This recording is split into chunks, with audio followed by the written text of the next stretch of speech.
You think you know what discipline looks like? You've seen athletes push through pain. Pretty much soldiers march through rain. Surgeons operate on 3 hours of sleep. Plus, you've nodded along, thought impressive, and moved on with your day. But none of them have done it in a bearskin hat, in August heat, in front of 10,000 strangers with smartphones. While a 22-year-old tourist from Ohio aimed a water gun at their face and pulled the trigger. For what it's worth, for a joke. Plus for likes. What happened next wasn't caught on the tourist's camera. The camera was already on the ground. Plus, and the guard, Corporal James Whitmore, number 7 post, Buckingham Palace, 9 years of service, 3 operational tours, and 1 very specific kind of silence he'd perfected, hadn't moved a single inch. He didn't have to. Something in his eyes did the moving for him. I, in my opinion, was standing 12 feet away. I'm the one who filed the report. Now, I'm also the one who couldn't sleep that night. Not because of the incident. Because of what I saw in Whitmore's face for exactly 2 seconds before the discipline snapped back into place. I've sort of been observing Royal Protection Detail for 11 years. I've written 64 incident reports. I've never written one that started the way this one did. The tourist laughed first. The job description for what I do is Duty Compliance Observer, Ceremonial and Operational Division. And what that actually means is I stand slightly to the left of everything important, log what I see, and keep my mouth shut. I've a clipboard I don't need. I carry it anyway. Something to do with my hands when the urge to interfere gets loud. That Tuesday in August, the urge got very loud. It was 11:40 in the morning. 23 sort of degrees, but the sun was doing that particular August thing where it ricochets off the palace facade. But turns the forecourt into something between a greenhouse and a punishment. The tourists had been stacking up since 8. The crowd along the railings was 4 deep in places. Phones up, elbows out, everyone angling for the same photograph they'd already seen on 100 other people's Instagram grids. Whitmore was on 7 post. I'd observed him twice before. Once in November, once in March, and he was the kind of man who made stillness look structural, like he'd been installed rather than stationed. 6'1" in his boots, bearskin adding another 18 inches of theater. Back straight in the way that stops being effort and becomes architecture after enough years. He'd done 9. That's 9 Augusts in ceremonial dress. And 9 years of being looked at like a prop, a costume, a thing to point phones at. I noted the time, but 11:41. I noted the group 3 rows back at the railing, 6 of them, American from the volume, mid-20s, one with a selfie stick and one with a bright orange water gun that I clocked and then did nothing about because tourists bring ridiculous things to the palace and the regulations around novelty. Items are grimly specific, and a water gun, technically, falls outside the prohibited list. I noted my own inaction. I do that sometimes. Log my own failures in real time. It's, I guess, a useful habit if you can stand the self-examination. They were laughing before he did anything. That's the part I keep returning to. The laughter was already built in, already in the throat, already a foregone conclusion. Whatever was about to happen, they'd decided it was funny before it started. That kind of laughter has a specific quality. It's, in my opinion, got no air in it. It's the laugh of people who have already decided that what they're looking at is less than them. At the one with the orange gun, I'll call him the instigator because that's how I logged him, leaned through a gap in the tourists, extended his arm between the railing bars, and sprayed a concentrated stream of water directly at Corporal Whitmore's face. Point blank. 4 feet. You know, right between the eyes. The crowd lurched, and a ripple of gasps, and then a wave of laughter, because laughter is contagious, and most of the people laughing hadn't even processed what happened yet, and they were just following the sound. Whitmore didn't move, not a flinch. Sort of. Not a blink. Not for what it's worth. A twitch at the corner of his mouth, or a tightening of his jaw. The water ran down his face, down the perfect geometric line of his nose, along his jaw, dripping off his chin onto the stiff scarlet collar of his tunic. And he stood there and let it, like rain. Like, in my opinion, something that simply happened to the scene. The instigator, basically, laughed harder, which louder. The kind of escalation that happens when you were expecting a reaction and didn't get one, so you have to generate your own. He looked back at his friends. See? Told you. That's when I started walking. Not because protocol demanded it. Technically, what I do next falls under discretionary intervention, civilian disruption, subsection 4, but because of what I saw in Whitmore's face for exactly 2 seconds before the discipline closed back over it like water over a stone. Well, it wasn't rage. I want to be precise about this because the report I filed later used the word composure, and that's technically accurate and also completely wrong. What I saw wasn't the absence of reaction. It was a reaction so large and so deliberately contained that containing it was its own physical act. Like watching someone hold a door shut against a storm. Every muscle in his face was working, which the stillness wasn't natural. It was constructed in real time, at cost. And he was furious, not in the way that makes men loud, in the way that makes them quiet. And I reached the railing. I identified myself to the group, and the instigator turned, and for a moment I saw genuine surprise on his face. The specific surprise of someone who has done a stupid thing inside what they believed was a consequence-free environment and discovered too late that the environment had walls. I asked him to step back from the railing. He started explaining. It was just water. It was just a joke. Everyone was laughing. The guard wasn't even real, was he? That last bit wasn't even real. Behind me, I was aware of Whitmore, still on post, still at attention. The water had dried on his face the way sweat does, leaving nothing but a slight shine. I don't know what I expected the guard to do.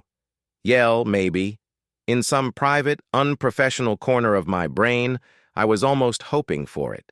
The pressure release of a man finally cracking, pretty much, finally saying enough. I finally being human in front of all these people who'd decided he wasn't. He didn't. What he did was this. Nothing, continued doing nothing, so completely and so precisely and with such controlled, weaponized dignity that the instigator, whose phone was still up, still recording, slowly lowered the camera. There's a thing that happens when a person realizes they aren't the story they thought they were. I've seen it in diplomatic incidents, which I've seen it in press conferences gone wrong. I've seen men who thought they were winning realize, mid-sentence, that they'd already lost. It's a very specific deflation. Very quiet. The instigator's phone went into his pocket. His friends had stopped laughing. They moved off TBH without being asked. The one with the selfie stick didn't even look back. I stood there for a moment, clipboard under my arm, watching the space they'd vacated fill back up with other tourists who had no idea what had just happened. Then I looked like that Whitmore. And he was still looking forward. Still architecture. Still installed. But his right hand, the one tucked against the seam of his trousers, the one nobody looks at, the one that exists in the negative space between the ceremonial and the actual, his right hand was a fist. Had been a fist, I realized, from the beginning. I wrote that down. Plus, I don't know why it mattered. It just did. I filed the report at 1400. By 1420, it had been flagged. By 1445, I was sitting in a beige room on the 3rd floor of the administrative annex, with a cup of tea nobody had offered me, and a senior officer whose name I won't use, and whose rank I'll describe only as the kind that makes men straighten their spines before they've consciously decided to. He read my report with the face of a man reading a weather forecast for a country he'd already left. "You intervened," he said. "Subsection 4, I said, at which you didn't have to. No. He set the clipboard down, His was newer than mine, the kind with a metal spine that means something in these buildings, and looked at me for a long moment. "Whitmore's been on 7 post for 3 years, he said. "You know what happens to guards who crack on post? They're reassigned. It doesn't, go on their record as courage. It goes on as instability. He didn't crack. I know he didn't crack. I'm pretty much explaining to you why it matters that he didn't." I thought about the fist. Didn't mention it. Some details live longer if you keep them out of official rooms. I went back to the forecourt at 1600 after the second change of guard. The crowd had thinned into the loose late-afternoon scatter, families in the last hour of energy, a few serious photographers with enormous lenses, a school group from somewhere being corralled by 2 exhausted teachers. Whitmore was off post by then. His replacement was a younger man, I didn't know his name, new to rotation, who had the fresh, careful stillness of someone performing discipline rather than inhabiting it. You can tell the difference. It's in the eyes. Plus, the newer ones watch the crowd. The ones like Whitmore watch through it. I found Whitmore near the east entrance, technically still on palace grounds, partially out of his bearskin, just the cap removed. He was standing with it in both hands. It looking at nothing specific in the middle distance, and there was a small patch of damp on his collar that I recognized. I should have walked past. I'm an observer, and I observe. I don't engage subjects. This is the for what it's worth rule I've broken twice in 11 years. That Tuesday became the 3rd. Corporal Whitmore. He turned. Actually, no surprise. Either he'd seen me coming or the military builds a kind of peripheral omniscience that just doesn't show on the face. "Monsieur." Professional. Flat. I didn't have my clipboard. Plus, I'd left it upstairs on purpose, which is a thing I do when I want a conversation rather than a deposition. He clocked its absence. The eyes moved to my empty hands and back. "The incident this morning," I said. "Logged in the morning report. I know, wrote the flag." A beat. Something adjusted in his face, not softness, recalibration more like, and "Then you know everything you need to," he said.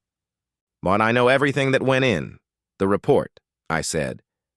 "I'm asking about something else." The school group went past, a knot of 11-year-olds arguing about something portable and electronic, teachers counting heads. We waited, which 3 tours, I said. Hellman, Cypress, and one I don't have clearance to name. Then 9 years ceremonial. Most men who've done what you've done, I stopped. Chose the next words with care. They, to be fair, have opinions about being laughed at. Whitmore looked at his bearskin. It was theatrical thing, the bearskin. Enormous, incongruous, older than most of the tourists who mocked it. He held it with a kind of matter-of-fact reverence, the way someone holds a thing that has cost them something. "You want to know if I wanted to chin him," Whitmore said. "I want to know what it costs." The words came out before I'd processed them. A little, too honest for a beige room conversation. But we weren't in a beige room anymore. He was quiet for long enough that I thought he was going to walk away. The school group had fully passed. A pigeon landed for what it's worth on the cobblestones between us and investigated them for reasons only the pigeon understood. "My dad was a guard," Whitmore said. 30 years. He used to say, "The uniform isn't yours. The stillness isn't yours, which you're just the person inside. It while it needs to be worn." He paused. "I used to think that was just something men tell themselves to get through the shift." "And now?" He looked at me. "Now I think he meant, don't let them take the uniform off you while you're still wearing it." The pigeon left. Whitmore put his bearskin back on, a practical adjustment, the chin strap requiring two-handed attention, and the architecture came back in his face along with it. Just like that. The conversation was over, which the corporal was back. Whatever James Whitmore was, and underneath the scarlet and the silence, was back in its room with the door closed. "The kid with the water gun," I said before I could stop myself. "Did you clock him before he did it?" A very small pause. So small I might have invented it. "Clocked him the moment he came through the gate," Whitmore said. "Orange gun, $4.99 from a gift shop on Victoria Street, 30-milliliter reservoir. He refilled it twice from the fountain before he got to my post." I stared at him. Could see his friends setting up the shot from about 4 minutes out," he said. And now the voice had something in it I'dn't heard before. Not warmth, exactly. Something drier. "Took him 11 minutes from gate to post, 143 steps, give or take. He, in my opinion, kept stopping to lose his nerve." Something happened in my chest. I can't name it precisely. Not admiration, though it was adjacent. "You waited," I said, "knowing it was coming." "That's the job," he said, and he looked at me one more time. That same through me rather than at me look. And then he walked back toward the east entrance with his bearskin on and his hands at his sides and the damp patch still visible on his collar. I stood there with my empty hands and the pigeon had come back and I wrote nothing down because there wasn't thing in section 4, subsection anything, with a box for what I'd just been told. The kid had lost his nerve 11 minutes in and then done it anyway. Whitmore had known for 11 minutes and waited anyway.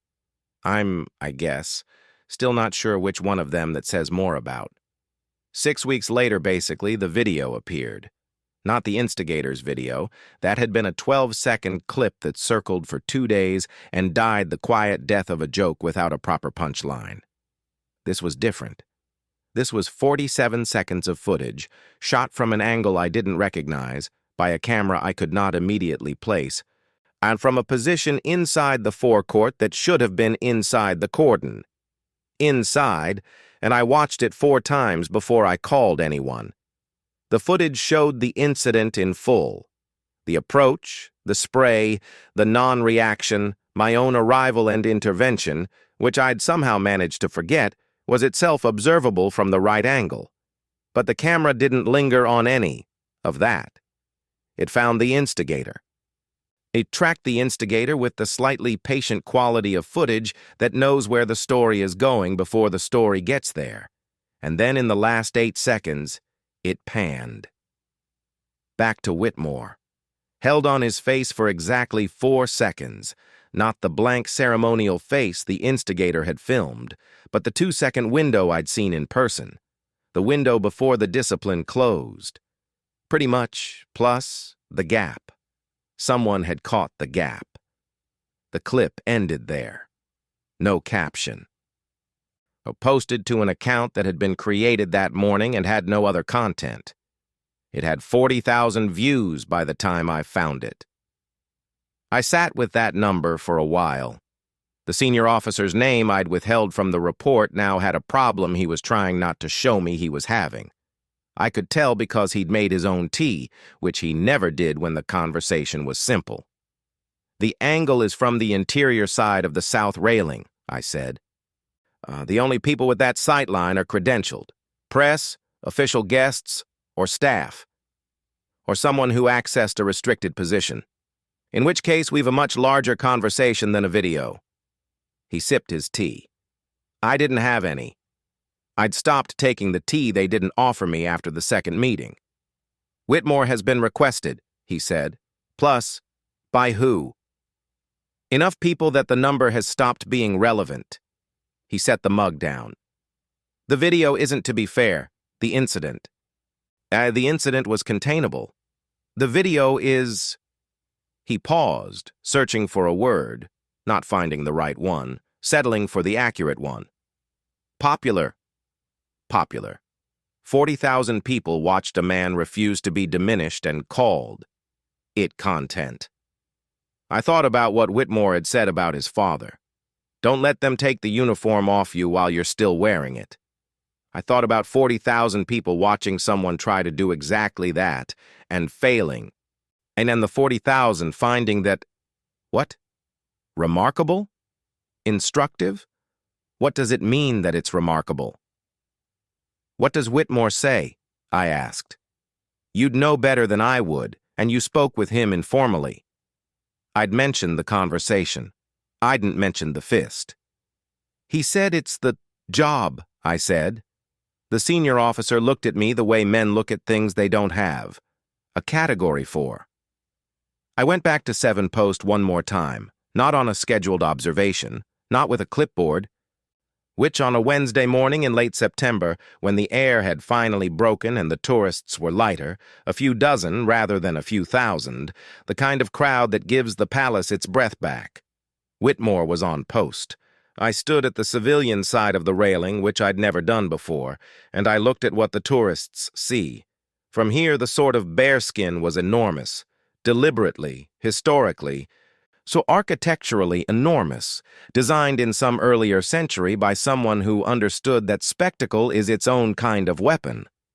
The scarlet tunic was a very specific shade that sits in the eye differently from a distance. The stillness, sort of from here, looked different too. And from my usual angle, the observer's inside angle, it looked like restraint. From actually, out here, from the crowd side, it looked like something else. It looked like refusal, not the rigid, but ornamental refusal of a man following a rule.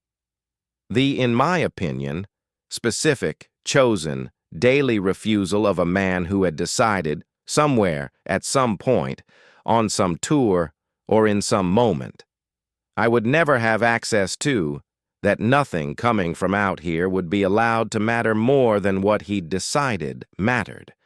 The gap in the video, those 2 seconds. I described it, in my opinion, to myself a dozen ways since August. Well, fury, restraint, the cost of discipline.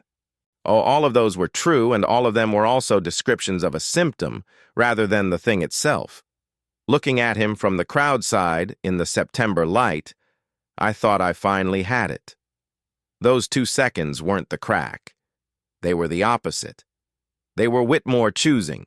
In real time, water running down his face, 30,000 neurons firing toward an action his body had been trained to take in 3 operational theaters, to stay in the uniform. Not because the rule required it, and because he required it. That's not restraint. That's identity.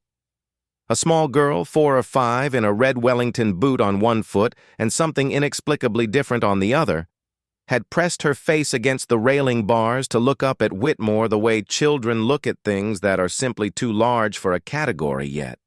I guess pure inquiry. No irony. Kind of, plus no phone. He was looking through her, ahead, at the nothing that guards look at. And then, so small, so fast, so controlled that I cannot be certain I didn't invent it. The very edge of his mouth moved, not a smile, the precondition of a smile, the quarter second before a smile decides whether to exist. Then gone. TBH, plus architecture again. The girl pulled back from the railing, satisfied by something I'd missed, and toddled back to whoever was responsible for her mismatched boots. I stood there for another minute.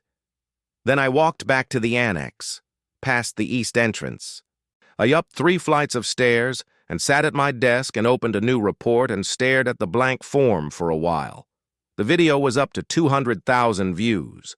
Someone in the comments had identified Whitmore by name, regiment, and current posting.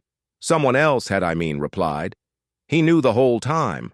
I closed the laptop, filed nothing, went home, sort of, which slept, for the first time in 6 weeks, through the entire night.